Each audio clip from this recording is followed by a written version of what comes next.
What's up everyone, John Brittinger from Techno Buffalo here with a full review for you of the Nokia Lumia 2520. There is a lot of power packed into a very thin body, but is it worth your tablet by $1 in a very crowded market? I put it through its paces, let me help you decide.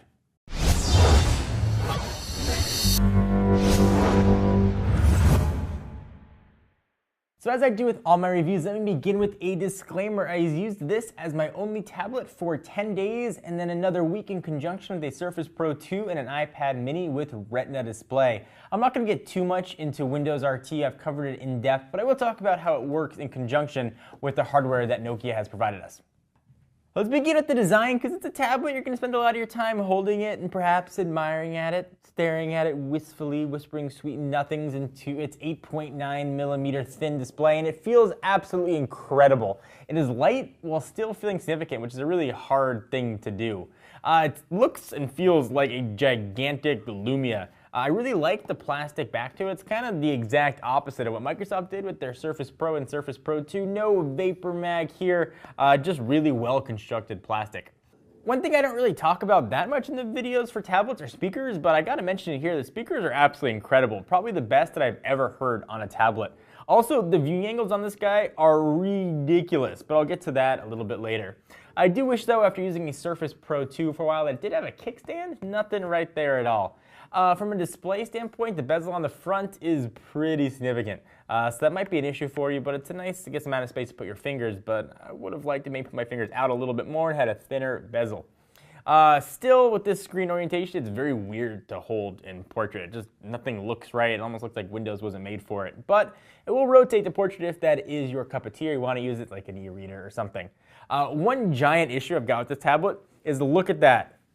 One of those ports is a 3.5mm headset jack. The other one is where you plug it in for power. Which one is which? So I got no problem with them using a proprietary connector. It's fine. The micro USB couldn't provide enough power, or if the USB 3.0 here port couldn't provide enough power, I get it. That's fine. But why make it look exactly the same as a headset jack? And then beyond that, put it on the exact same side of the tower where the headset jack is located. I honestly cannot tell which is which. I kind of just have to guess when I plug it in to see if it works or not. Really, really annoying and a huge design flaw from a company that really nailed this tablet. So the 10.1-inch 1920 by 1080 screen is really, really good. If you've watched my other tablet reviews, you know I like bright screens. I tend to turn my brightness all the way up, but this one I had to turn the brightness down. It was just that bright. In my mind, it was a better looking screen than the Surface 2. Text looked absolutely awesome as well. Videos, as you'd expect, were pretty gorgeous and just looked overall very true to their HD form if they were HD videos.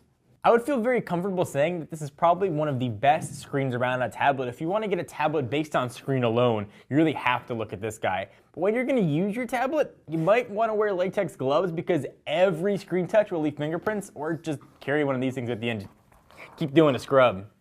So I usually gloss over cameras on tablets because, come on, it's a camera on a tablet. You shouldn't be using it for much really other than some Skype video calls. But since it's a Nokia device, I felt like I should talk about it.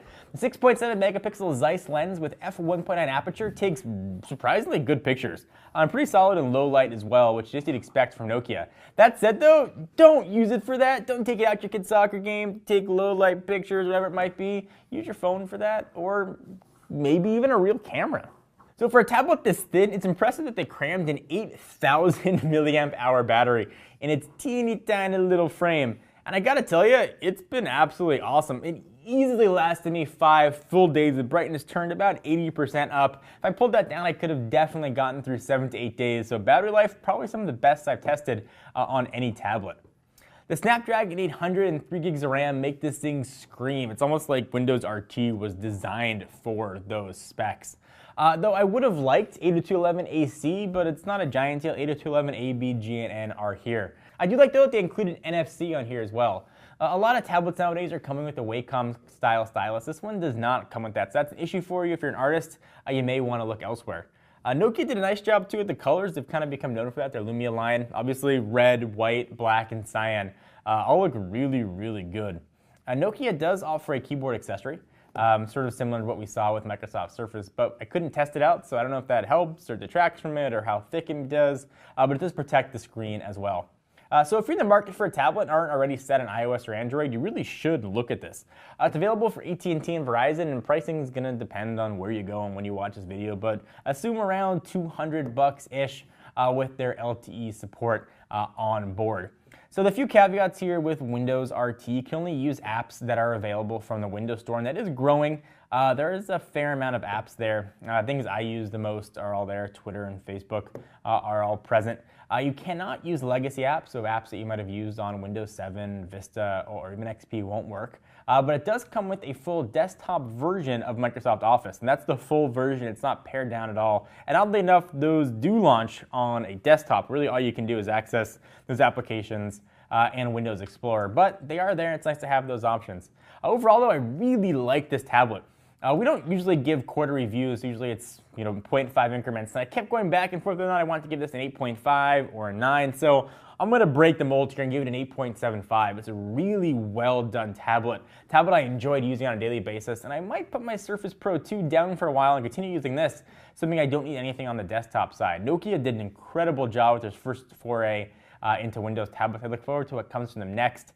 And that you might gloss over this looking at tablets, but you really, really should give it a look. It's one of the best tablets out on the market.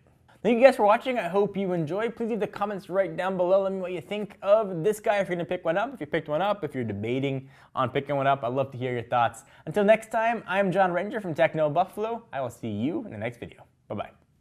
What's up, everyone? John here. Thank you for watching the video. If you enjoyed it, I certainly hope you did. Click on the subscribe button right under me in my pants region to get tons more tech videos from Techno Buffalo. We've got awesome unboxings, comparisons, reviews, recaps, and everything else you can think of in the tech world right here on the channel. Join the herd today! If you want to check out some more content, just click right over this way to see some other recent videos. See you guys next time.